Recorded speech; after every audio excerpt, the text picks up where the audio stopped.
Hey, my name is Janet. I am a digital presenter for the PartsFPS. Today, I am going to talk about Relay Solid State for Turbochef Part NGC-3005. Relay Solid State for Turbochef Part NGC-3005 is a replacement part for the Turbochef oven. It is a solid-state relay that is used to control the power supply to the oven.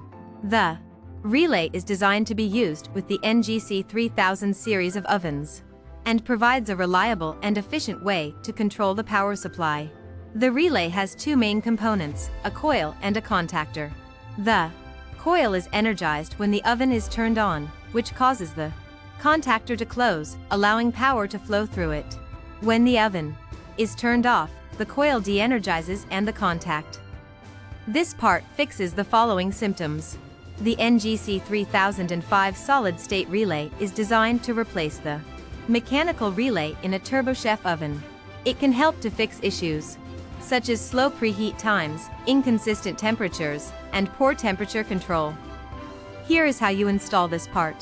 1. Turn off the power to the Turbochef oven. 2. Remove the existing relay by unscrewing the mounting screws and disconnecting the wiring harness.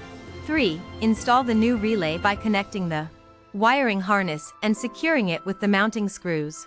4. Turn on the power to the Turbochef oven and test for proper operation. You can buy this part from www.partsfps.com. Click on product link in video description or search with part number on www.partsfps.com. Visit www.partsfps.com to order commercial kitchen equipment parts.